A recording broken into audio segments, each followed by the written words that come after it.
En 1837, dans les décombres fumants d'une demeure de la rue Church à Charleston, les pompiers découvrirent les fragments calcinés d'un portrait à l'huile dont la beauté, même à travers les cendres, continuait d'exercer une fascination morbide. Le visage représenté était celui d'une jeune femme à la peau d'ébène et aux traits d'une perfection si troublante que 3 témoins jurèrent plus tard, devant notaire, qu'ils n'avaient jamais contemplé créature plus magnifique de toute leur existence. Ce portrait avait été brûlé volontairement, avec une rage méthodique qui avait nécessité l'utilisation d'huile inflammable et de plusieurs foyers d'incendie. Et la femme qu'il représentait avait disparu sans laisser de traces 13 ans plus tôt, dans des circonstances que 4 familles, parmi les plus puissantes de Caroline du Sud, s'étaient jurées de ne jamais révéler. Avant de poursuivre cette histoire qui va vous glacer le sang, je vous invite à vous abonner à cette chaîne et à me dire, dans les commentaires, de quelle ville vous nous écoutez en ce moment. Cette histoire mérite d'être partagée. Et votre ville porte peut-être à elle aussi des secrets enfouis dans ses archives. Son nom était Céleste. C'était le seul nom qu'on lui connaissait, le seul qu'elle avait porté depuis son arrivée à Charleston, à l'âge de 15 ans, en 1822. Mais ce nom, murmuré dans les salons dorés, chuchoté derrière les éventails de dentelle, prononcé avec convoitise ou envie dans les fumoirs où les planteurs comptèrent leur fortune en âmes humaines, ce nom allait devenir synonyme de désir, de destruction et de mystère. Un nom qui, 15 ans après sa disparition, faisait encore pâlir certaines dames de la haute société et provoquait des silences gênés lors des dîners mondains. Un nom qui divisait encore les familles et dont la simple évocation suffisait à rouvrir des blessures que le temps n'avait jamais vraiment cicatrisées. Charleston, en cette première moitié du XIXe siècle, régnait comme la reine incontestée du Sud-Américain. Ses maisons aux façades pastel, peintes dans des tons de rose, de jaune pâle et de bleu ciel, se dressaient fièrement le long de rues pavées où résonnait le claquement des sabots des chevaux et le grincement des roues des calèches. Ces jardins luxuriants, parfumés de magnolias et de jasmin, cachaient derrière leurs hauts murs de briques rouges des secrets aussi sombres que leurs ombrages étaient frais. Ces quais, où s'entassaient les balles de coton destinées à l'Europe, grouillaient d'activité du matin au soir, témoignant d'une richesse qui faisait de Charleston l'une des villes les plus prospères des États-Unis. La ville comptait alors plus de 30 000 habitants, dont plus de la moitié vivaient dans les chaînes de la servitude. Ce n'était pas simplement une société esclavagiste, c'était une civilisation entière, construite sur le dos d'êtres humains, réduits en propriété. Chaque aspect de la vie quotidienne, chaque transaction commerciale, chaque moment de loisir des classes privilégiées reposait sur le travail forcé de milliers d'hommes, de femmes et d'enfants arrachés à l'Afrique ou nés dans la captivité. C'était une société rigide, codifiée jusqu'à l'absurde, où chaque geste, chaque regard, chaque parole obéissait à des règles invisibles mais implacables. Les femmes blanches de la haute société ne sortaient jamais sans chaperon. Elles ne marchaient pas seules dans les rues. Elles ne parlaient pas à des hommes qui ne leur avaient pas été formellement présentés. Elles portaient des robes à cerceaux si vastes qu'elles devaient franchir les portes de côté. Elles apprenaient dès l'enfance à baisser pudiquement les yeux, à parler d'une voix douce, à ne jamais contredire un homme, à évanouir avec grâce si une conversation devenait trop osée. Les hommes, quant à eux, vivaient selon des codes d'honneur byzantins. Une insulte, même légère, devait être lavée dans le sang. Les duels au pistolet ou à l'épée se déroulaient régulièrement à l'aube, dans des clairières discrètes, et personne ne s'en étonnait. Un homme qui refusait de se battre était déshonoré, banni de la société, ruiné socialement et financièrement. L'honneur valait plus que la vie. Les grandes familles de planteurs y avaient érigé leur demeure de ville, véritable palais où se déroulaient bals, réceptions et intrigues. Les Ravensford possédaient la plus belle propriété de Meeting Street, une bâtisse de 3 étages aux colonnes blanches dont les jardins s'étendaient jusqu'à la rivière Ashley. La demeure, construite en 1789 par le grand-père de Nathaniel Ravensford, était considéré comme un joyau architectural. Ses salons aux plafonds ornés de stucs délicats accueillaient régulièrement gouverneurs et sénateurs. Sa bibliothèque contenait plus de 2000 volumes importés d'Europe. Ses écuries abritaient les plus beaux chevaux de la région. Les Clayworth dominaient le commerce du coton depuis leur imposante résidence de Trad Street, une maison de briques rouges entourée d'un jardin où fleurissaient des roses importées d'Angleterre. Augustus Clayworth, le patriarche de la famille, était réputé pour sa collection d'argenterie coloniale et pour les dîners somptueux qu'il organisait chaque mois. Sa femme, Henrietta, menait avec une main de fer le cercle des dames de la haute société, décidant qui était acceptable et qui ne l'était pas, établissant les règles du bon goût et de la bienséance. Les Pemberton, arrivés de Virginie 2 générations plus tôt, avaient fait fortune dans l'indigo avant de se reconvertir dans le riz, et leur fortune était estimée à plusieurs millions de dollars, une somme vertigineuse pour l'époque. Leur plantation principale, située à 30 km de Charleston le long de la Cooper River, s'étendait sur plus de 2000 hectares et employait près de 400 esclaves. James Pemberton, le fils aîné, avait étudié à Princeton et parlait couramment français, anglais et latin. Il collectionnait les livres rares et entretenait une correspondance avec des intellectuels de Boston et de Philadelphie. Dans cette société où la richesse se mesurait en terres et en esclaves, où l'honneur familial valait plus que la vie elle-même, où les femmes blanches étaient enfermées dans un corset social aussi rigide que celui qui comprimait leurs côtes, la beauté d'une femme noire pouvait devenir une arme, un poison, une malédiction. Car si les femmes blanches étaient placées sur un piédestal d'où elles ne devaient jamais descendre, considérées comme des créatures pures et asexuées, les femmes noires esclaves n'avaient aucune protection, aucun droit, aucun recours. Elles appartenaient corps et âme à leur maître. Le marché aux esclaves de Charleston se tenait alors au carrefour de Chalmers Street et de State Street, dans un bâtiment bas aux murs épais où résonnaient les cris des commissaires-priseurs et les sanglots des familles séparées. C'était un lieu d'horreur quotidienne, banalisé, où des êtres humains étaient vendus comme du bétail, examinés, soupesés, évalués selon la force de leurs muscles ou la docilité supposée de leur caractère. Les acheteurs potentiels inspectaient les dents des esclaves comme on examine un cheval, palpaient leurs bras et leurs jambes, posaient des questions crues sur leur santé reproductive. Les archives municipales de cette époque, celles qui ont survécu à l'incendie de 1861 et aux destructions de la guerre civile, révèlent l'existence d'un système d'une cruauté méthodique. Chaque transaction était enregistrée dans des registres épais, avec le nom du vendeur, de l'acheteur, le prix payé, parfois une brève description physique. Ces documents, aujourd'hui conservés à la Bibliothèque historique de Caroline du Sud, portent encore les traces brunâtres de l'humidité et du temps.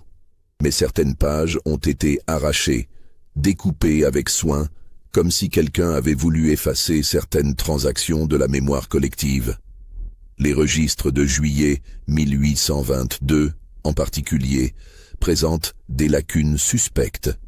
Plusieurs pages manquent complètement. D'autres ont été noircies à l'encre, rendant impossible la lecture des noms et des montants.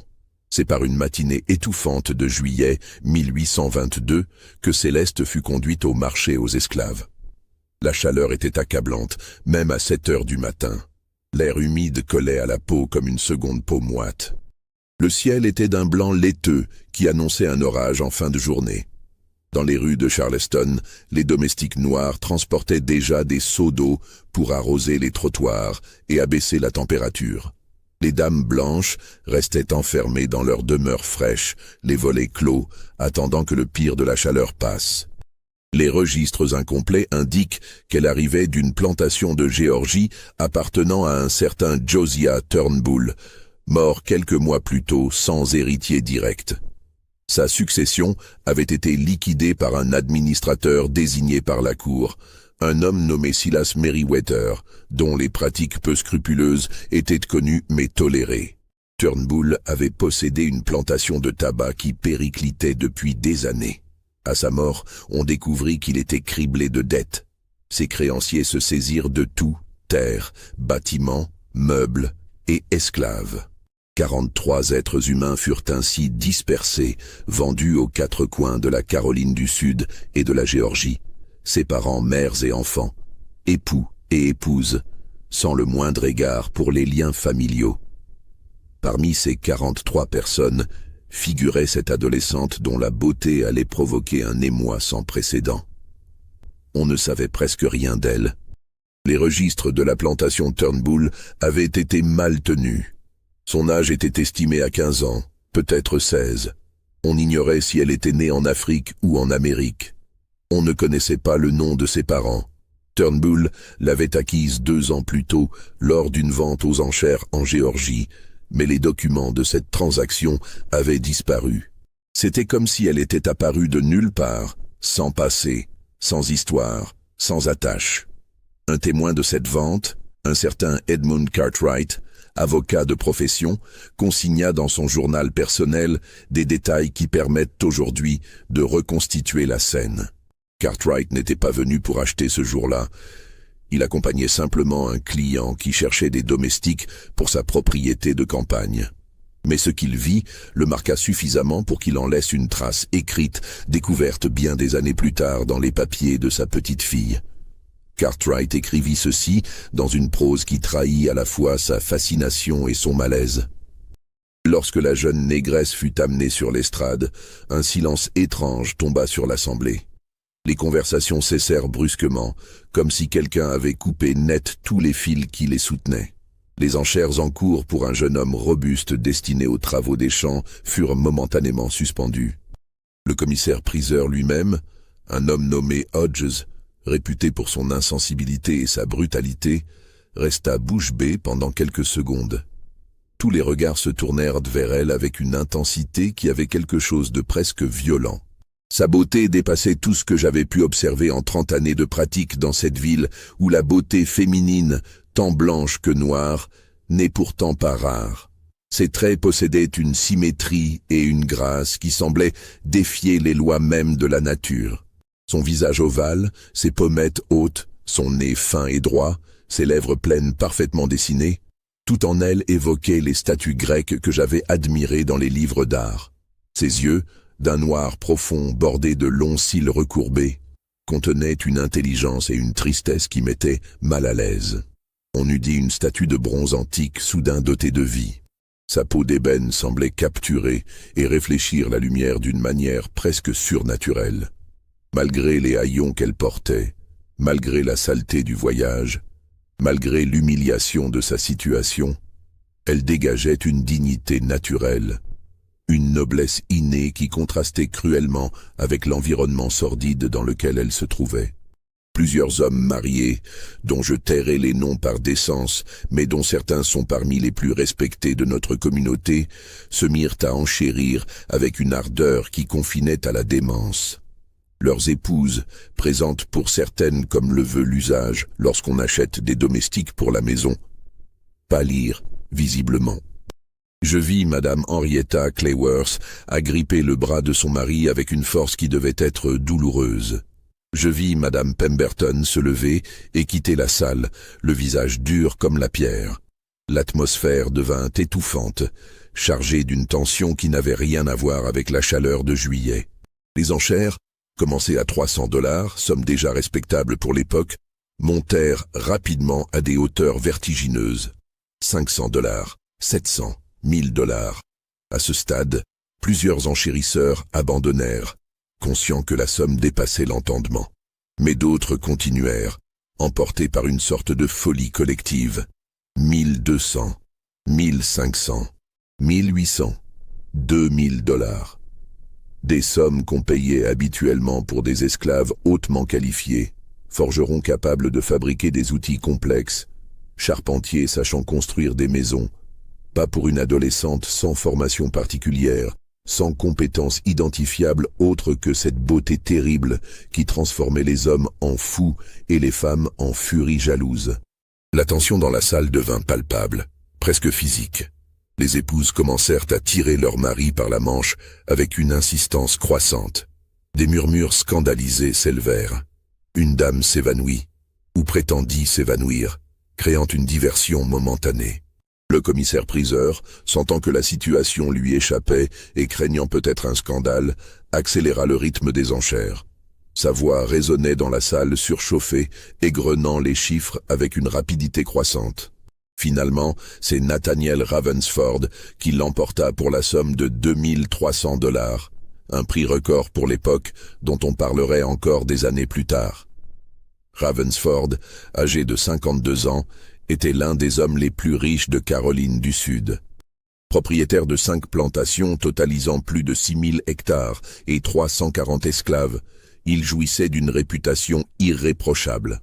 Marié depuis 28 ans à Constance Waverly, fille d'un sénateur décédé qui avait été l'un des rédacteurs de la Constitution de l'État, il avait 3 fils adultes et 2 filles, dont l'une venait tout juste de se fiancer avec Jonathan Pemberton, scellant ainsi l'alliance entre 2 des familles les plus puissantes de Caroline du Sud. C'était un pilier de la société, membre du conseil municipal depuis 12 ans, bienfaiteur de l'église épiscopale de la rue Broad, où sa famille occupait le même banc depuis 3 générations, président de la chambre de commerce, actionnaire principal de la banque de Charleston. Ce que Nathaniel Ravensford fit ce jour-là en enchérissant avec une telle détermination pour acquérir Céleste, allait déclencher une série d'événements dont les conséquences se feraient sentir pendant 15 années. Jusqu'à l'incendie qui détruirait les preuves, disperserait les témoins et laisserait derrière lui plus de questions que de réponses. Cartwright nota encore, dans son journal, un détail troublant.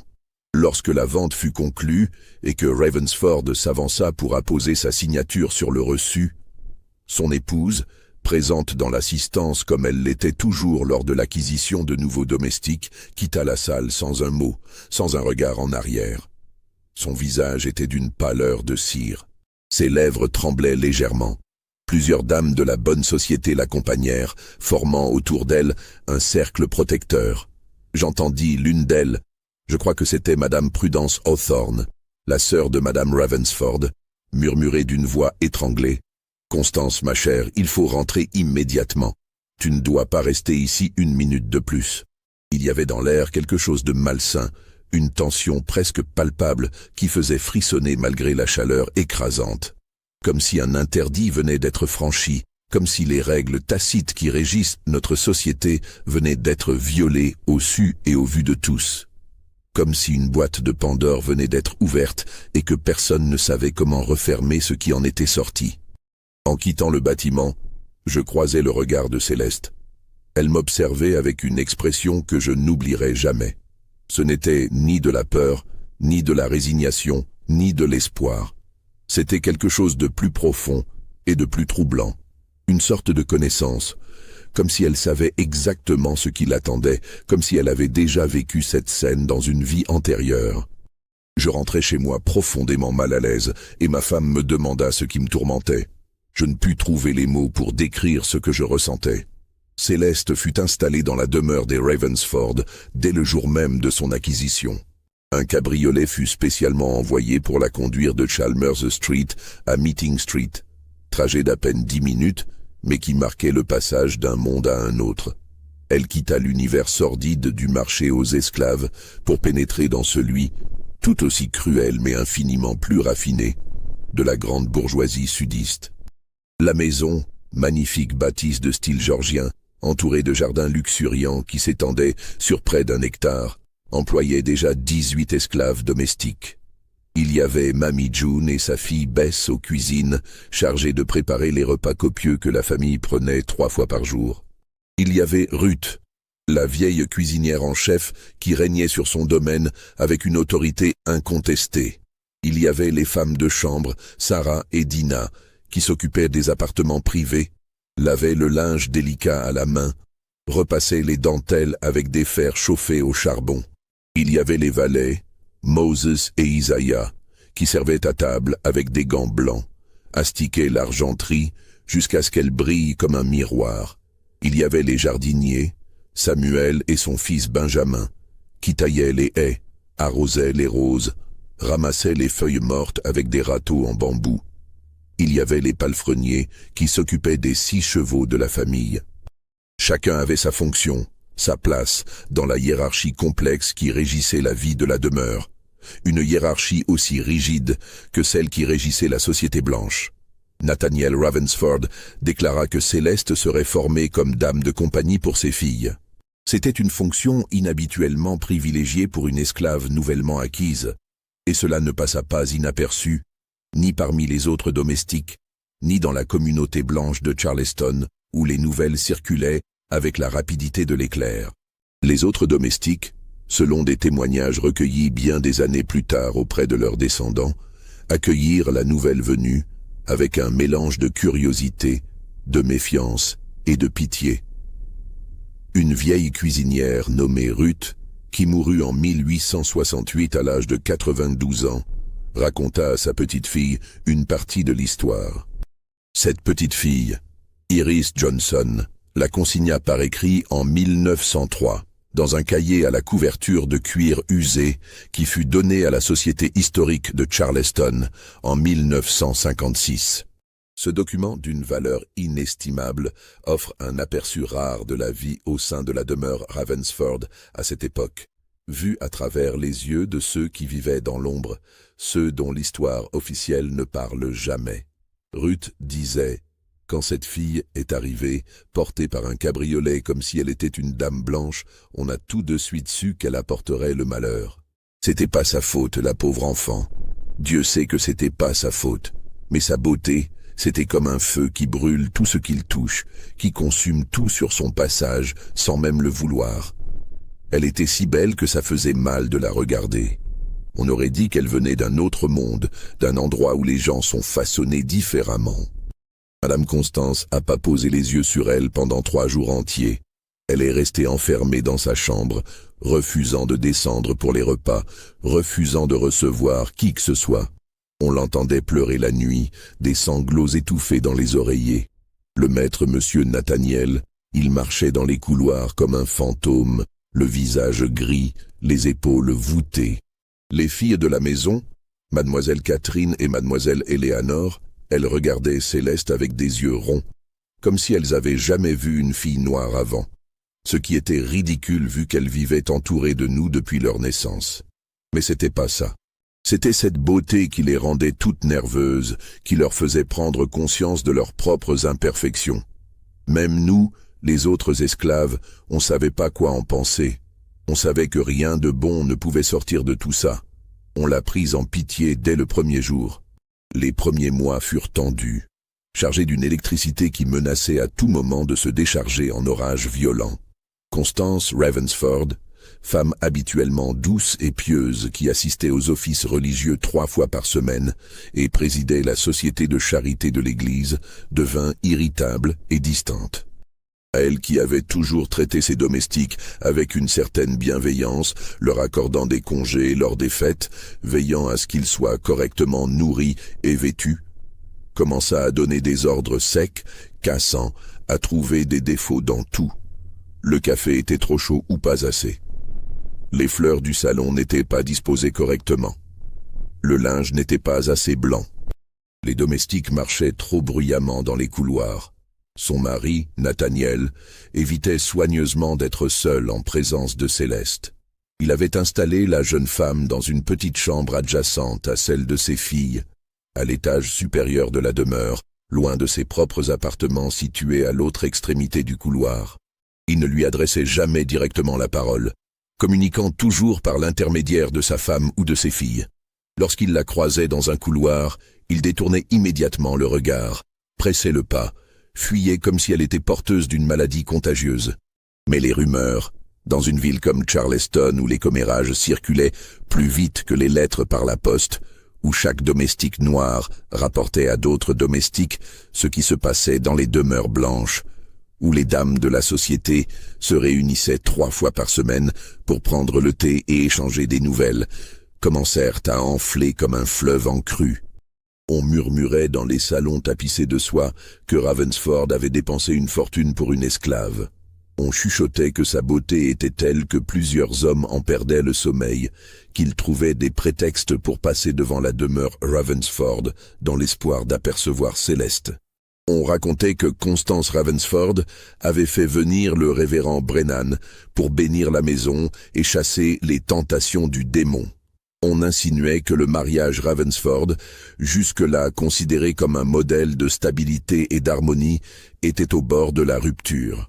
Ce qui était vrai, indéniablement vrai selon tous les témoignages concordants, c'est que Céleste possédait une intelligence remarquable qui dépassait largement sa beauté physique.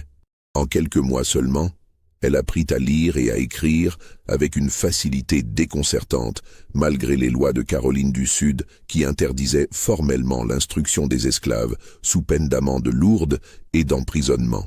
Catherine Ravensford, la fille aînée, âgée de 19 ans, l'enseigna en secret, profitant des heures où sa mère faisait sa sieste quotidienne et où son père était à ses affaires.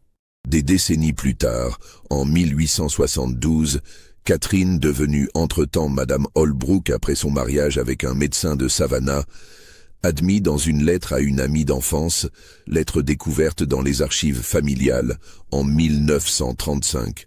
Céleste était l'être le plus intelligent que j'ai jamais rencontré, hommes et femmes confondus, blancs et noirs.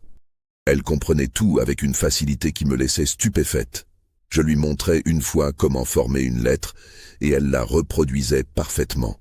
Je lui expliquais une règle de grammaire, et elle l'appliquait immédiatement, sans jamais se tromper. Apprendre le français, l'arithmétique, la musique, tout lui venait naturellement, comme si ses connaissances étaient déjà en elle, et qu'il suffisait de les réveiller.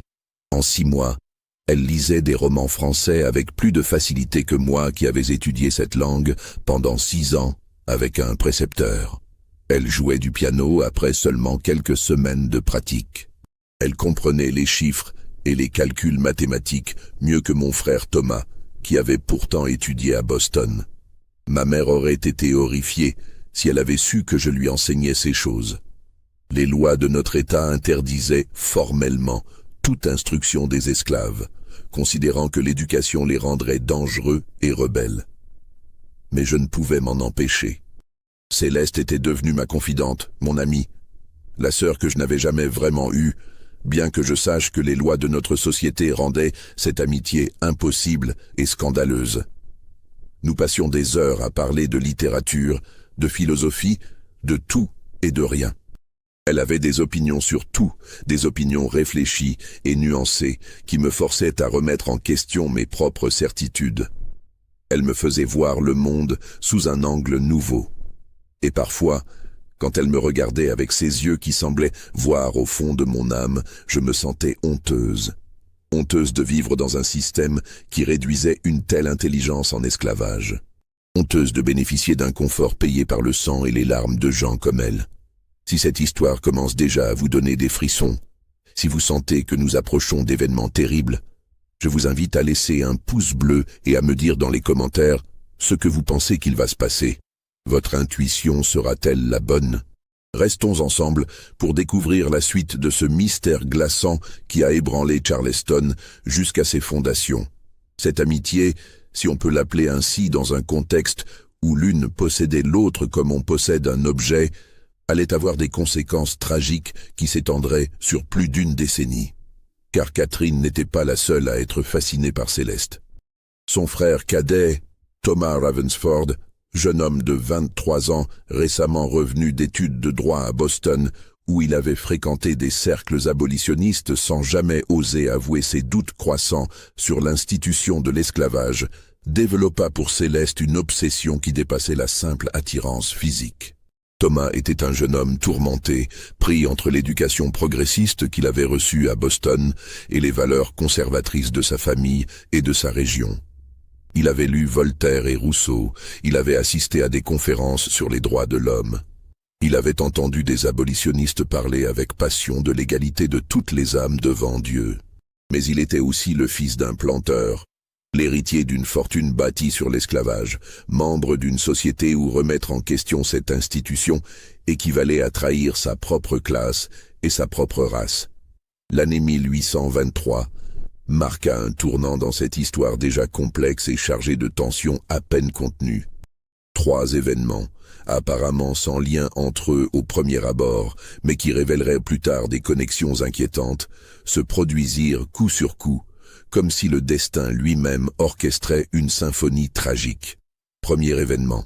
Au mois de mars, lors d'un bal donné par les Clayworth pour célébrer l'anniversaire de leur fille aînée, Margaret, un bal somptueux auquel assistaient plus de 200 invités triés sur le volet, Thomas Ravensford fut pris dans une altercation violente avec Jonathan Pemberton, le fiancé de sa sœur Eleanor. La scène se déroula dans le fumoir, pièce habituellement réservée aux hommes où l'on discutait affaires et politique en buvant du cognac français et en fumant des cigares cubains. Des témoins rapportèrent que les 2 jeunes hommes faillirent en venir aux mains, que Thomas avait empoigné Jonathan par le revers de sa veste, que Jonathan avait repoussé Thomas avec une telle force que celui-ci était tombé contre une table, renversant verres et carafes dans un fracas qui avait alerté tout le monde. La dispute fut étouffée rapidement par les pères respectifs, Nathaniel Ravensford et James Pemberton, qui traînèrent littéralement leur fils hors du fumoir avant que le scandale ne prenne des proportions ingérables. Mais les invités avaient entendu des bribes de la conversation. Plusieurs personnes jurèrent avoir entendu Pemberton crier quelque chose au sujet d'une négresse qui rendait tout le monde fou, et Thomas répondre par une menace à peine voilée, quelque chose comme « Si tu poses un doigt sur elle, je te tue ». L'incident créa une onde de choc dans la haute société de Charleston. Les fiançailles entre Eleanor et Jonathan furent momentanément suspendues. Les 2 familles cessèrent de se parler pendant plusieurs semaines. On craignit un duel, ce qui aurait été désastreux pour les 2 lignées. Deuxième événement. En mai de la même année, alors que Charleston étouffait sous une chaleur précoce qui annonçait un été terrible, Constance Ravensford tomba gravement malade. Les médecins, 3 praticiens réputés appelés en consultation, diagnostiquèrent une affection nerveuse, ce terme vague qui à l'époque recouvrait tout, de la dépression à l'hystérie, en passant par les crises d'angoisse et les troubles que nous appellerions aujourd'hui psychosomatiques. Elle dut garder le lit pendant 2 mois entiers. Elle perdait du poids de manière alarmante, refusait de s'alimenter correctement, passait des heures à fixer le plafond de sa chambre sans dire un mot. Les médecins prescrivaient du laudanum pour calmer ses nerfs, des saignées pour équilibrer ses humeurs, des bains froids pour abaisser sa température qui montait sans raison apparente. Sa sœur, Prudence Hawthorne, vint s'installer dans la demeure pour s'occuper d'elle. Cette Prudence, veuve depuis 10 ans d'un planteur mort de la fièvre jaune, femme au caractère trempé et à la langue acérée, réputée pour son intransigeance morale et sa dévotion religieuse qui confinait au fanatisme, fit immédiatement retirer Céleste de toute fonction auprès des filles de la maison. Elle la relégua à des tâches de lingerie et de couture dans une petite pièce humide du rez-de-chaussée, loin des appartements de la famille, une pièce sans fenêtre où l'air circulait à peine et où la chaleur devenait insupportable en été. Céleste y passait ses journées à raccommoder des draps, à coudre des ourlets, à repriser des bas de soie, travaillant à la lueur d'une lampe à huile même en plein jour. Troisième événement, le plus troublant, et celui qui alimenta les rumeurs pendant des années. En juin, un planteur nommé Richard Seymour, en visite depuis la Virginie où il possédait 2 plantations de tabac, offrit à Nathaniel Ravensford la somme astronomique de $5 000 pour acquérir Céleste. $5 000, plus du double du prix déjà exorbitant que Ravensford avait payé. Ravensford refusa catégoriquement. Seymour, homme habitué à obtenir tout ce qu'il voulait, insista, montant son offre à $7 000, puis à $10 000, une somme qui représentait la valeur de 15 esclaves qualifiés ou d'une petite plantation. Ravensford refusa encore, avec une fermeté qui confinait à l'entêtement irrationnel.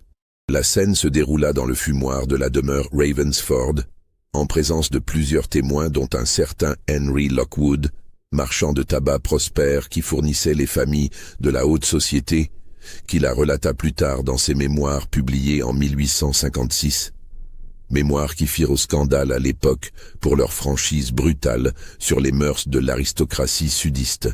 Selon Lockwood, Seymour était comme possédé par un démon. Il avait aperçu Céleste lors d'une visite de courtoisie chez les Ravensford, l'entrevoyant brièvement alors qu'elle traversait le hall d'entrée portant une pile de linge. Cette simple vision avait suffi à le transformer. Depuis, il ne parlait plus que d'elle. Tournait autour de la demeure Ravensford à toute heure du jour, trouvait des prétextes pour rendre visite. Il offrait des sommes délirantes, des sommes qui dépassaient l'entendement. Mais Ravensford restait inflexible, immuable, comme un rocher battu par les vagues. Ce qui était étrange, ce qui rendait la situation encore plus troublante, c'est qu'il ne donnait aucune raison valable pour refuser. Il ne disait pas qu'il avait besoin d'elle pour des tâches domestiques. Il ne prétendait pas qu'elle avait des compétences irremplaçables. Il se contentait de répéter comme une litanie obsessionnelle « Elle ne sera jamais vendue. C'est une question réglée. N'en parlons plus. » Seymour devint agressif. Son visage s'empourpra. Ses mains tremblèrent de rage. Il insinua que Ravensford gardait Céleste pour son propre usage, pour assouvir des désirs inavouables, ce qui était une accusation gravissime dans notre société, où l'honneur d'un gentleman repose sur sa capacité à se maîtriser et à respecter les conventions. Ravensford bondit de son fauteuil et le mit à la porte sans ménagement, le poussant littéralement hors du fumoir. L'incident créa un scandale considérable. Les deux hommes faillirent se battre en duel. Seuls les efforts combinés de plusieurs notables de la ville empêchèrent le drame. Mais le plus étrange dans cette affaire, ce qui alimenta encore plus les spéculations et les théories, ce fut la réaction de Thomas Ravensford. Apprenant que son père avait refusé de vendre Céleste, qu'elle resterait donc dans la demeure familiale, il sembla soulagé, presque joyeux, comme si un poids immense venait d'être levé de ses épaules. Les domestiques le virent sourire pour la première fois depuis des mois. Il se remit à fréquenter les clubs masculins, à assister aux réceptions, à participer à la vie sociale dont il s'était retiré. Comme si le simple fait de savoir Céleste encore présente dans la demeure suffisait à son bonheur, comme si sa seule présence était un baume sur ses tourments. Les mois qui suivirent virent Charleston entrer dans une période de tension sociale croissante qui dépassait largement le cas de la demeure Ravensford. Les débats sur l'abolition de l'esclavage gagnaient en intensité dans le Nord. Des pamphlets circulaient clandestinement en Caroline du Sud, appelant à la libération des esclaves. En réaction, les planteurs se raidissaient, affirmaient avec une véhémence croissante leur droit sacré de propriété sur leurs esclaves. Des lois encore plus restrictives furent votées par l'Assemblée de l'État. Le moindre signe de rébellion était écrasé avec une brutalité exemplaire qui servait d'avertissement à tous. C'est dans ce contexte explosif que se produisit l'incident de septembre 1823, un événement dont les conséquences allaient s'avérer dévastatrices et irréversibles. Une nuit, alors que la famille Ravensford donnait une grande réception pour célébrer les fiançailles réconciliées d'Eleanor avec Jonathan Pemberton, une réception qui réunissait plus d'une centaine d'invités dans les salons illuminés par des centaines de bougies, Céleste fut aperçue dans le jardin en compagnie de Thomas. Il se trouvait près de la fontaine, sous les magnolias centenaires dont les branches formaient une voûte naturelle, dans l'obscurité à peine trouée par la lumière des lanternes suspendues. Ils parlaient à voix basse, leurs têtes rapprochées, dans une intimité qui ne laissait aucun doute sur la nature de leur relation. Une esclave nommée Lily, chargée de servir les rafraîchissements aux invités qui sortaient prendre l'air dans le jardin parfumé, les vit et courut immédiatement prévenir Constance Ravensford, sachant que ce qu'elle venait de voir pourrait déclencher une catastrophe. Ce qui se passa ensuite fut relaté différemment selon les sources, chaque témoin ayant sa propre version des événements, version qui se contredisait sur les détails mais s'accordait sur l'essentiel. Ce soir-là, quelque chose se brisa irrémédiablement dans la demeure Ravensford. Constance aurait fait irruption dans le jardin, accompagnée de son mari et de plusieurs invités, créant un scandale public d'une ampleur sans précédent. D'autres disent que seule Prudence Hawthorne sortit et que la scène qui suivit se déroula loin des regards des invités, dans une partie obscure du jardin. Tous s'accordent néanmoins sur un point. Ce soir-là, les masques tombèrent, les secrets éclatèrent au grand jour, et plus rien ne fut jamais comme avant. Le lendemain de cet incident, à l'aube, alors que Charleston se réveillait doucement sous un ciel rose et or, Céleste fut fouettée publiquement dans la cour de la demeure, en présence de tous les esclaves de la maisonnée rassemblés de force. C'était Prudence Hawthorne qui avait ordonné la punition, en l'absence de Nathaniel, parti précipitamment à sa plantation de campagne pour échapper au scandale et à la honte.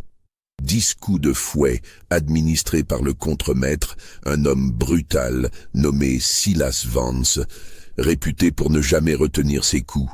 Un homme qui prenait un plaisir pervers à infliger la douleur. Ruth, la vieille cuisinière, raconta plus tard avec des sanglots dans la voix. On nous a tous fait venir pour regarder, alignés dans la cour comme des soldats. C'était pour nous donner une leçon, pour nous rappeler notre place, pour nous montrer ce qui arrivait quand on oubliait les règles. Céleste a été attachée au poteau de châtiment. Ce poteau qu'on utilisait rarement, mais qui se dressait là comme un rappel permanent de notre condition. Elle n'a pas crié une seule fois. Pas un son n'est sorti de sa bouche. Elle a serré les dents et elle a supporté, le corps raide, refusant de donner à ses tortionnaires la satisfaction de la voir souffrir. Ses yeux étaient secs, pas une larme. Mais nous, on pleurait tous. Les larmes coulaient sur nos joues sans qu'on puisse les retenir. On pleurait pour elle, on pleurait pour nous, on pleurait pour ce monde cruel où de telles choses étaient possibles. Après, quand elle s'est effondrée, on l'a détachée et on l'a portée dans sa chambre. Son dos était en lambeaux, zébré de plaies sanglantes. Catherine, la fille aînée, elle a défié sa tante ouvertement pour la première fois de sa vie.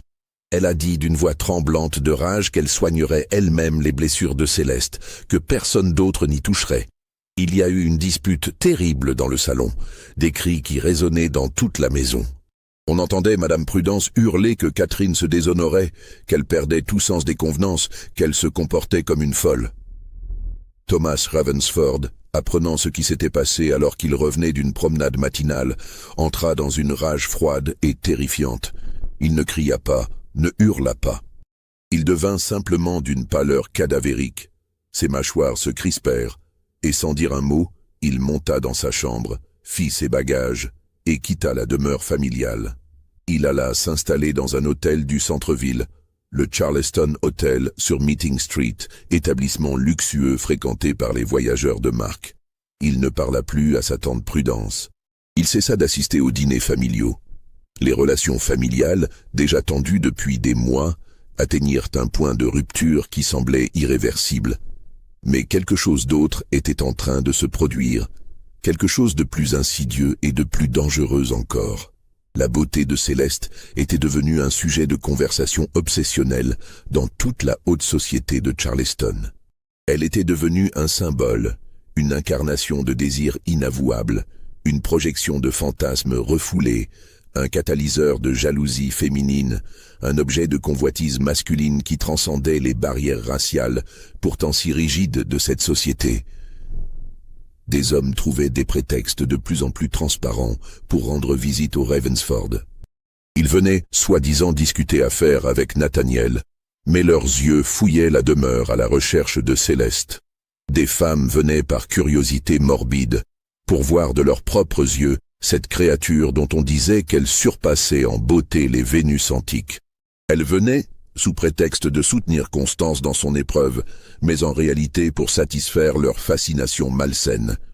Une dame de la société, Amelia Stanton, épouse d'un juge respecté, écrivit dans son journal en octobre 1823, journal découvert dans ses effets personnels après sa mort, et dont des extraits furent publiés dans une revue historique en 1948. Je suis allé aujourd'hui chez Constance, sous prétexte de lui apporter du réconfort et une tarte aux pommes confectionnée par ma cuisinière. En vérité, et que Dieu me pardonne cette hypocrisie, je voulais voir la fameuse Céleste dont tout Charleston parle avec une fascination qui confine à la démence collective. Je l'ai aperçue dans le couloir du rez-de-chaussée, portant un panier de linge. Ma première pensée, que j'ai honte d'avouer même dans ses pages privées, fut « Mon Dieu, les rumeurs ne lui rendent pas justice. Elles sont en deçà de la vérité. » Elle est véritablement d'une beauté surnaturelle, une beauté qui semble défier les lois de la nature. Mais ce qui me troubla le plus, ce qui me hante encore des semaines plus tard, fut son regard. Elle me regarda droit dans les yeux, sans baisser la tête comme le font habituellement les esclaves qui ont été dressés à la soumission depuis l'enfance. Il y avait dans ses yeux quelque chose qui ressemblait à du défi, ou peut-être à du désespoir, ou peut-être les deux à la fois, comme si elle me défiait de la juger, comme si elle voyait à travers moi, comme si elle connaissait tous mes secrets et toutes mes hypocrisies. Je rentrais chez moi profondément mal à l'aise, troublé d'une manière que je ne pourrais expliquer. Mon mari me demanda ce qui me tourmentait, pourquoi j'étais si silencieuse au dîner. Je ne pus lui répondre. Comment expliquer ce que je ressentais? Comment mettre des mots sur ce malaise qui s'était emparé de moi? En novembre, un nouvel incident secoua la ville et confirma les pires craintes de ceux qui voyaient, dans la présence de Céleste, une menace pour l'ordre social. Victoria Clayworth, l'une des plus belles jeunes femmes de la société de Charleston, célébrée pour son teint de porcelaine et ses cheveux d'or, rompit brutalement ses fiançailles avec un riche planteur de riz nommé William Ashmore. La raison, selon les commérages qui circulaient dans tous les salons, Ashmore avait été vu rôdant autour de la demeure Ravensford à des heures indues, espérant apercevoir Céleste, négligeant complètement sa fiancée qui l'attendait. Victoria, humiliée publiquement, l'orgueil blessé au plus profond, jura publiquement qu'elle ferait payer aux Ravensford le déshonneur qu'ils avaient apporté sur sa famille.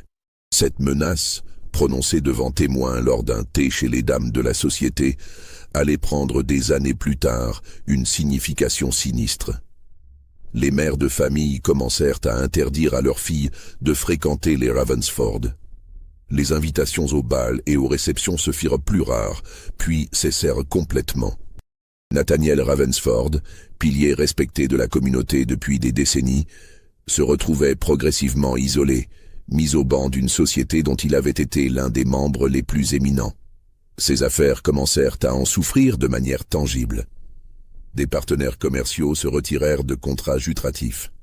Des prêts lui furent refusés par la banque, dont il était pourtant l'un des principaux actionnaires. Des cargaisons de coton furent mystérieusement retardées. Sa fortune jusque-là considérée comme inébranlable commença à vaciller. Constance Ravensford, remise de sa maladie physique mais changée, profondément transformée, plus dure, plus amère, le visage marqué par la souffrance et l'humiliation, exigea de son mari qu'il vende Céleste. Des disputes éclatèrent, d'abord feutrées, puis de plus en plus violentes.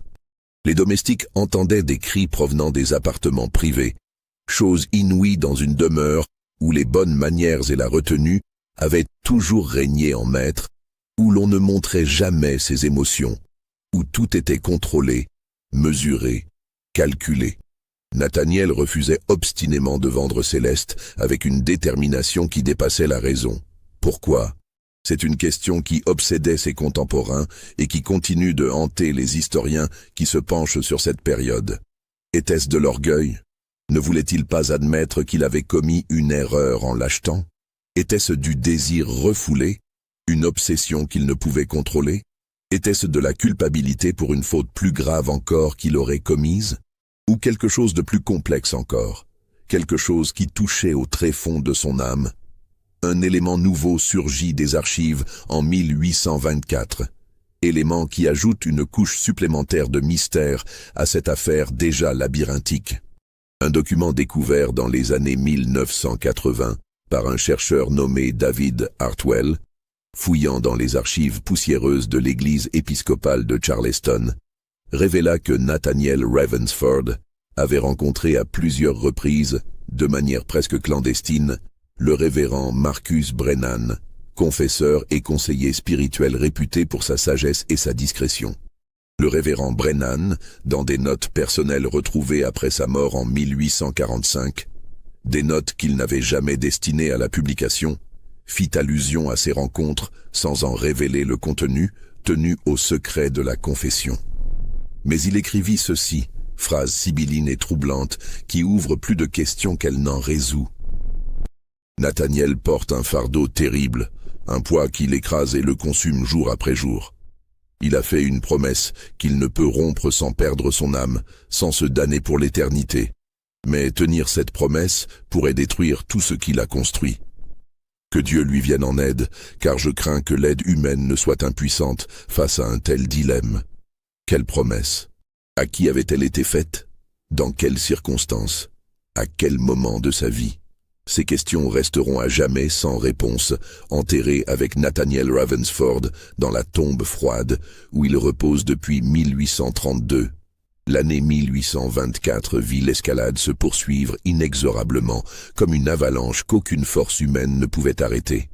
En février, Thomas Ravensford, qui était revenu vivre dans la demeure familiale après une réconciliation fragile négociée par Catherine, fut surpris en train de donner des leçons de lecture à Céleste dans la bibliothèque, tard dans la nuit, alors que tout le monde était censé dormir. La loi de Caroline du Sud punissait cette infraction d'une amende de $100 et de l'emprisonnement possible de l'esclave pour une durée pouvant aller jusqu'à 6 mois. Nathaniel étouffa l'affaire en payant discrètement le silence du domestique qui les avait découverts, Moses, lui donnant $20 et la promesse d'une manumission future s'il gardait le secret. En avril, une délégation de 6 dames de la haute société, menée par Prudence Hawthorne, qui s'était érigée en gardienne de la moralité publique, rendit visite à Constance Ravensford. Elle venait la supplier, au nom de la décence et de l'ordre social, de convaincre son mari de vendre Céleste. Selon elle, et elles le dirent avec une franchise brutale, la présence de cette femme dans Charleston mettait en péril la stabilité morale de toute la communauté. Des maris délaissaient leurs épouses, passaient leurs soirées à errer dans les rues. Des jeunes gens perdaient la tête, négligeaient leurs études et leurs responsabilités. Des familles se déchiraient. L'ordre naturel des choses était bouleversé. Constance promit d'intervenir, les larmes aux yeux, mais Nathaniel demeura inflexible, inébranlable, comme une montagne contre laquelle se brisaient toutes les supplications.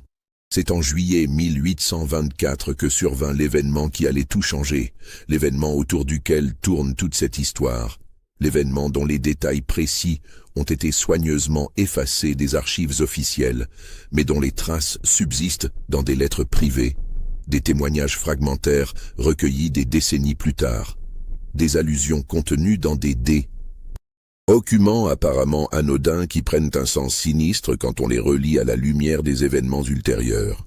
Par une nuit étouffante de juillet, la nuit du 23 au 24 exactement, alors que Charleston suffoquait sous la chaleur humide de l'été, une chaleur qui rendait le sommeil impossible et forçait les gens à s'asseoir près des fenêtres ouvertes en quête d'un souffle d'air frais, Céleste disparut de la demeure Ravensford. Ce ne fut pas une fuite ordinaire. Ce ne fut pas une évasion comme celle qui se produisait régulièrement lorsque des esclaves désespérés tentaient de fuir vers le nord et la liberté. Aucune porte ni fenêtre ne fut forcée. Aucune serrure ne fut brisée. Aucun de ses maigres effets personnels ne fut emporté. Sa robe de nuit était encore pliée sur son lit. Ses chaussures étaient rangées près de la porte. Elle disparut simplement, comme si elle s'était évaporée dans l'air moite de la nuit, comme si elle n'avait jamais existé. Le lendemain matin, quand sa disparition fut découverte par Sarah, la femme de chambre qui venait comme chaque matin frapper à sa porte pour la réveiller, la panique s'empara de la demeure. Nathaniel Ravensford, le visage décomposé, mobilisa tous ses hommes. Des patrouilles furent organisées immédiatement. Des annonces furent placées dans les journaux, le Charleston Mercury et le Charleston Courrier, offrant une récompense considérable de $1000 pour sa capture et son retour. Les lois concernant les esclaves fugitifs étaient implacables en Caroline du Sud. Des chasseurs professionnels, hommes brutaux accompagnés de chiens dressés pour traquer les fugitifs à l'odeur, furent engagés avec ordre de ratisser la région dans un rayon de 100 km. Mais Céleste demeurait introuvable, comme si la terre l'avait avalée, comme si elle s'était dissoute dans le néant. Ce qui est troublant, ce qui jette un doute épais sur toutes les versions officielles, ce sont les incohérences flagrantes dans les témoignages de cette nuit-là. Incohérences qui suggèrent que plusieurs personnes mentaient, dissimulaient la vérité, protégeaient des secrets inavouables.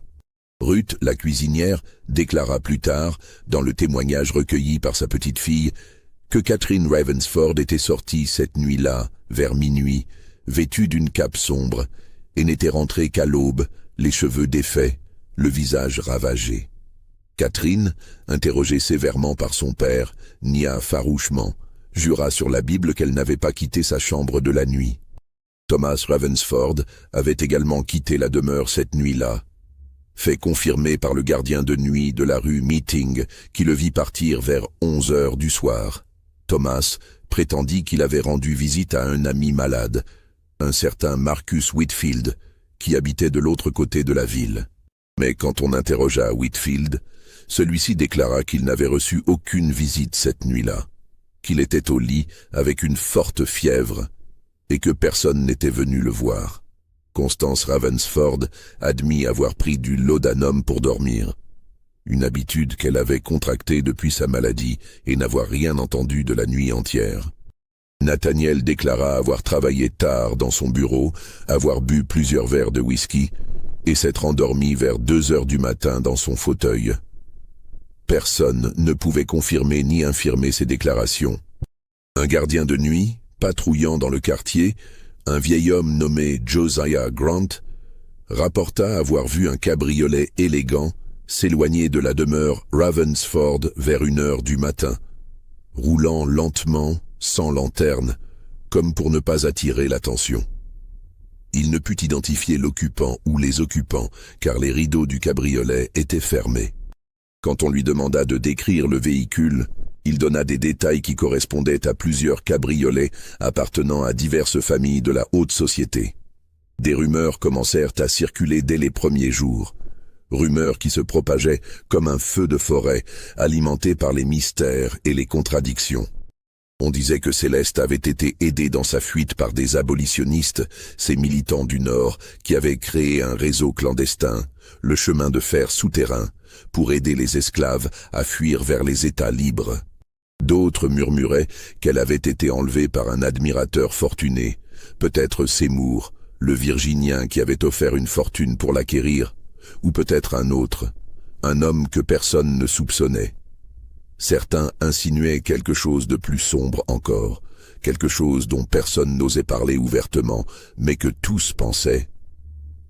Qu'elle n'avait jamais quitté la demeure vivante, qu'elle avait été assassinée cette nuit-là, et que son corps avait été caché quelque part, enterré dans le jardin, ou jeté dans la rivière Ashley, qui coulait non loin. Les recherches se poursuivirent pendant 3 mois entiers. Chaque piste menait à une impasse. Chaque espoir était déçu. Aucune des plantations voisines ne l'avait vue. Aucun bateau quittant le port, et tous furent fouillés méthodiquement, ne l'avait transporté. Les communautés d'esclaves libres de Charleston, interrogées et fouillées avec une brutalité qui provoqua des protestations, même parmi certains blancs, ne savaient rien ou refusaient de parler malgré les menaces. Puis, en octobre 1824, un événement étrange se produisit. Événement qui relança toutes les spéculations. Une malle, grande caisse en bois fermée par un cadenas, fut livrée anonymement au domicile de Nathaniel Ravensford.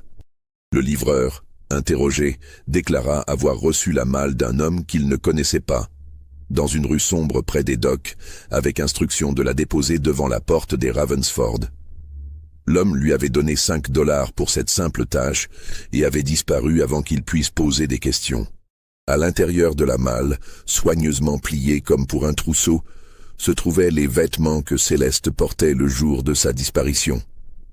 Sa robe de coton bleu, son tablier blanc, son foulard. Rien d'autre.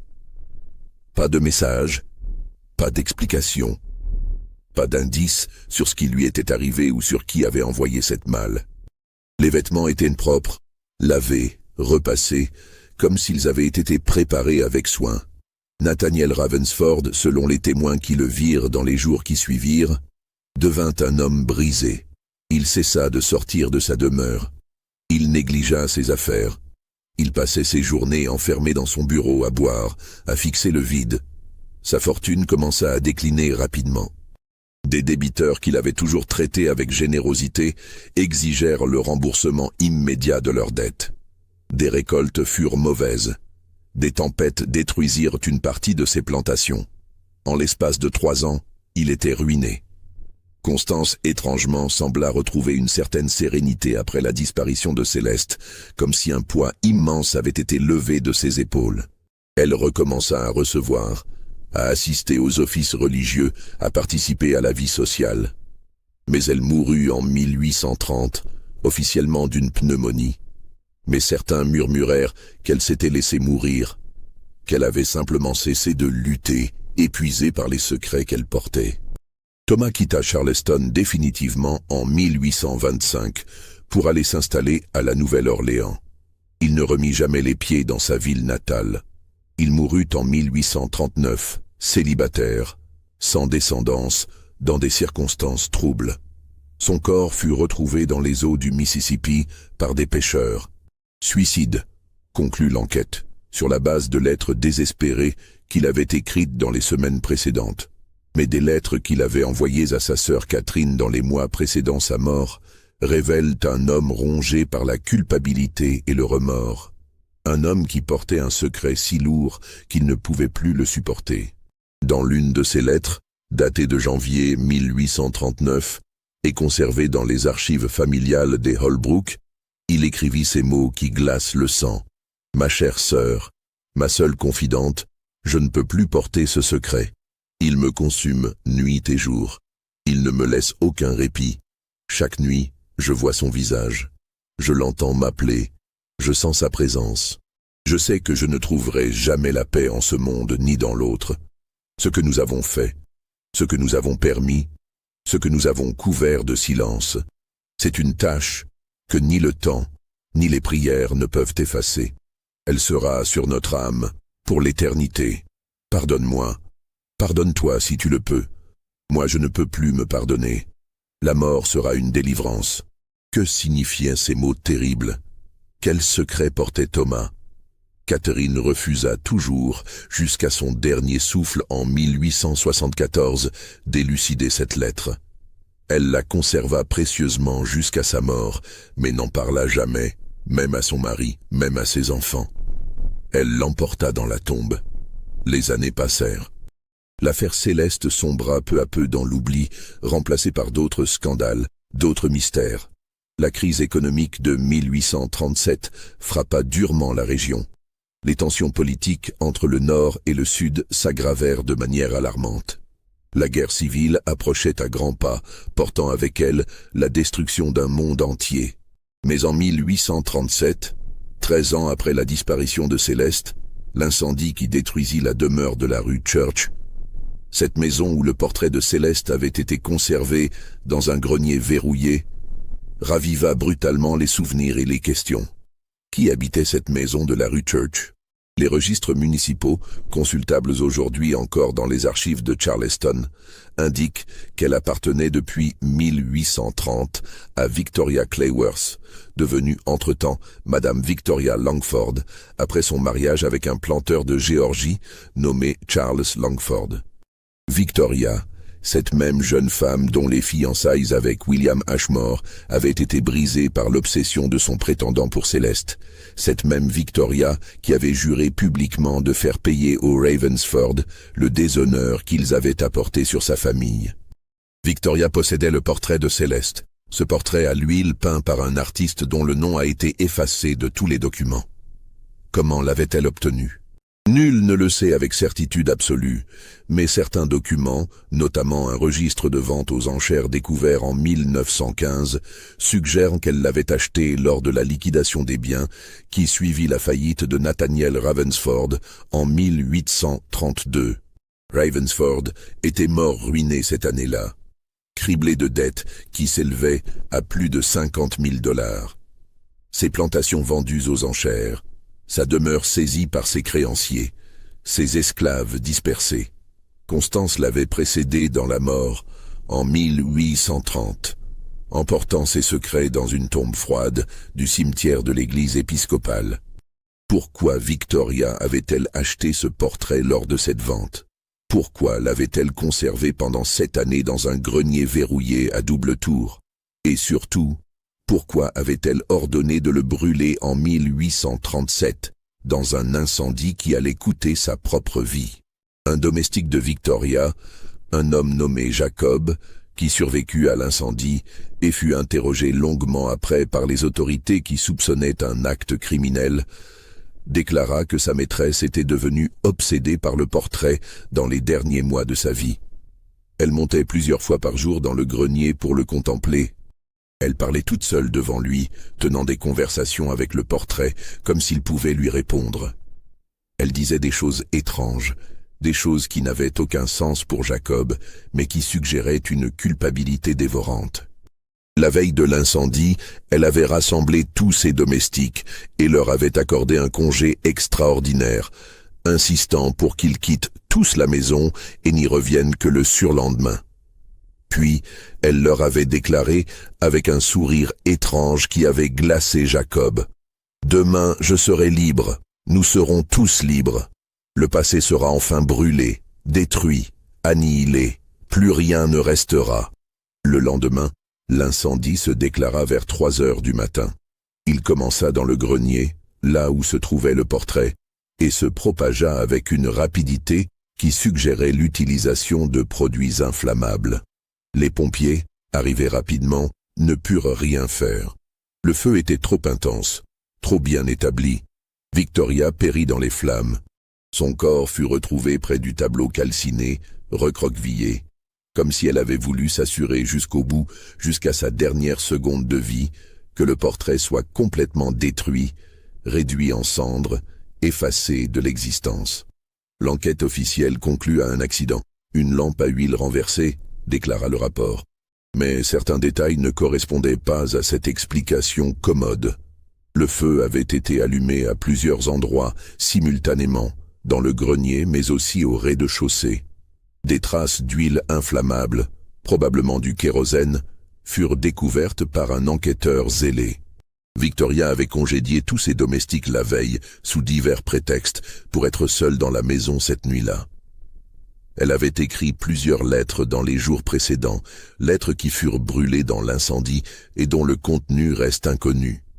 Après l'incendie, dans l'année qui suivit, 3 autres femmes de la société de Charleston, toutes liées d'une manière ou d'une autre à l'affaire Céleste, moururent dans des circonstances étranges ou tragiques. Prudence Hawthorne, cette tante au caractère inflexible qui avait ordonné le fouettage de Céleste, succomba à une attaque cérébrale en 1838, hurlant dans son délire des choses incompréhensibles sur le sang qui ne part pas et les yeux qui la regardent. Amelia Stanton, celle qui avait écrit dans son journal sa rencontre troublante avec Céleste, se suicida en 1838 également, en avalant une forte dose de laudanum, laissant une lettre incompréhensible où elle parlait de ne plus pouvoir supporter le poids de la vérité. Eleanor Ravensford Pemberton, la plus jeune fille de Nathaniel, mourut en couche en 1839 dans des circonstances jugées suspectes par le médecin qui l'assista. L'enfant mourut également. Le médecin nota dans son rapport qu'Eleanor avait refusé de lutter, qu'elle avait accueilli la mort comme une délivrance. Coïncidence? Malédiction? Ou culpabilité qui ronge l'âme jusqu'à la folie et la mort? Catherine Ravensford Holbrook fut la seule survivante de cette génération maudite. Elle vécut jusqu'en 1874, atteignant l'âge respectable de 70 ans. Dans les dernières années de sa vie, alors que la guerre civile avait bouleversé le Sud de fond en comble, aboli l'esclavage, détruit l'ordre ancien et forcé toute une société à se réinventer, elle accepta de parler à un journaliste du Charleston Mercury nommé Marcus Whitfield, fils de l'ami d'enfance de Thomas. Ce journaliste publia un article en 1873 qui fit sensation et raviva les vieux souvenirs. Catherine y admettait, pour la première fois publiquement, que Céleste n'avait jamais fui. Elle révélait que la nuit de la disparition, elle avait aidé Céleste à quitter la demeure. Elle avait fourni de l'argent économisé pendant des années, des vêtements de femme libre, un passage sur un navire marchand en partance pour Philadelphie et une lettre de recommandation sous un faux nom. « Je lui devais au moins cela », déclara Catherine, la voix brisée par l'émotion selon le journaliste. Elle avait supporté tant de souffrances à cause de sa beauté, une beauté qu'elle n'avait pas choisie, une beauté qui était devenue sa malédiction. Elle était devenue le réceptacle de tous nos désirs, de toutes nos jalousies, de toutes nos névroses. Nous l'avions transformée en objet, en symbole, en obsession collective. Nous avions projeté sur elle toutes nos frustrations, tous nos refoulements. Je l'ai aidée à fuir parce que c'était la seule chose décente, la seule chose humaine que je pouvais faire. Mais cette confession, attendue par beaucoup comme la résolution finale du mystère, souleva plus de questions qu'elle n'en résolut. Car d'autres témoignages, d'autres documents, d'autres indices découverts au fil des décennies suggéraient une toute autre vérité. Un testament, découvert en 1912 dans les archives poussiéreuses d'un notaire de Charleston mort depuis longtemps, révéla que Victoria Clayworth Langford avait légué la somme considérable de $5 000 à une femme de couleur libre répondant au nom de Céleste Dumont, résidant à Philadelphie, Pennsylvanie. Le testament datait de 1836, un an seulement avant l'incendie qui coûta la vie à Victoria. Cette découverte déclencha une nouvelle vague de recherches. Des historiens se rendirent à Philadelphie et fouillèrent les archives de la ville. Ils découvrirent l'existence d'une Céleste Dumont, arrivée effectivement en 1824, qui avait vécu modestement mais dignement en donnant des leçons de français et de musique à la bourgeoisie de Philadelphie, jusqu'à sa mort en 1865, à l'âge présumé de 58 ans. Aucun portrait d'elle ne subsiste. Les descriptions la dépeignent comme une femme réservée, élégante, cultivée, qui parlait peu de son passé mais semblait porter un lourd fardeau. Elle ne s'était jamais mariée. Elle n'avait pas eu d'enfant. Elle avait légué ses biens modestes à une société d'aide aux anciens esclaves. Était-ce la même Céleste? L'âge correspondait, les dates correspondaient. La connaissance du français correspondait, mais aucune preuve formelle, aucun document indiscutable ne permit jamais de l'établir avec certitude absolue. Et puis il y a l'autre théorie, celle qui murmure dans l'ombre des archives, celle que certains historiens considèrent avec un malaise évident, celle qu'on ne peut ni prouver, ni réfuter complètement. En 1928, lors de travaux de rénovation de la vieille demeure Ravensford, devenue entre-temps un immeuble de bureaux appartenant à une compagnie d'assurance, des ouvriers découvrirent, sous les fondations du jardin, là où se trouvait autrefois la fontaine aux magnolias, l'endroit exact où Céleste et Thomas avaient été surpris lors du fatidique incident de septembre 1823, des ossements humains enveloppés dans des lambeaux de tissu qui avaient peut-être été autrefois une robe. L'analyse médico-légale, primitive selon nos standards actuels mais suffisante pour l'époque, révéla qu'il s'agissait d'une jeune femme âgée d'environ 17 à 20 ans au moment de sa mort, décédée entre 1820 et 1830. La cause de la mort ne put être déterminée avec certitude. Aucun traumatisme visible sur les os, peut-être un empoisonnement, peut-être une strangulation, peut-être une maladie, ou peut-être tout simplement le désespoir qui pousse au suicide. Les ossements furent inhumés discrètement dans le cimetière des indigents, sans cérémonie, sans pierre tombale. Aucune enquête ne fut ouverte. Le scandale aurait été trop grand. Trop de familles respectables, dont les descendants vivaient encore à Charleston et occupaient des positions importantes, auraient été éclaboussées. Le silence fut préféré à la vérité. Qui était cette jeune femme enterrée sous le jardin des Ravensford? Fut-elle tuée une nuit de juillet 1824? Se suicida-t-elle, désespérée par une situation intenable? Mourut-elle de maladie, Et fut-elle enterrée en secret pour éviter un scandale? Ou était-ce quelqu'un d'autre, une autre victime d'une autre tragédie? Aujourd'hui encore, plus de 200 ans après ces événements, dans les archives de la Société historique de Charleston, dans les journaux personnels des grandes familles du Sud, conservés dans des coffres-forts climatisés, dans les témoignages fragmentaires des descendants d'esclaves, recueillis lors de projets d'histoire orale, le nom de Céleste apparaît comme un fantôme, une énigme, un mystère, et qui refuse obstinément de se laisser élucider.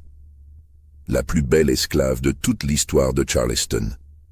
Fut-elle libérée par Catherine et vécut-elle paisiblement à Philadelphie jusqu'à un âge avancé, sous une nouvelle identité, trouvant enfin la paix qu'elle avait cherchée? Périt-elle assassinée dans le jardin de ses maîtres, victime d'une conspiration pour faire taire un scandale? Mourut-elle dans l'incendie aux côtés de Victoria Langford, consumée avec le portrait qui l'avait immortalisée? Fut-elle vendue secrètement à un planteur lointain et mourut-elle anonyme dans une plantation perdue? Les registres ont été détruits, arrachés, brûlés. Les témoins sont morts en emportant leurs secrets. Les lettres les plus compromettantes ont été détruites. Les vérités ont été enterrées avec les corps, brûlées avec les documents, emportées par le temps et les guerres qui ont ravagé le Sud et transformé ce monde à jamais. Il ne reste que des fragments contradictoires, des indices qui pointent dans des directions opposées, des théories qui s'affrontent et se contredisent. Il ne reste que cette beauté terrible qui détruisit des vies, brisa des familles, hanta des consciences jusqu'à la folie et à la mort. Il ne reste que les questions sans réponse, les mystères qui résistent à toutes les investigations. Il ne reste que le nom, murmuré encore aujourd'hui dans les ruelles anciennes de Charleston, quand la nuit tombe et que les ombres s'allongent sur les vieux pavés. Quand le vent souffle dans les magnolias centenaires et fait gémir les vieilles demeures qui gardent leurs secrets, Céleste. Vous venez d'écouter l'une des histoires les plus troublantes et mystérieuses de l'histoire américaine. Une histoire qui interroge les profondeurs les plus sombres de l'âme humaine et de la société esclavagiste. Pensez-vous que tout a été révélé?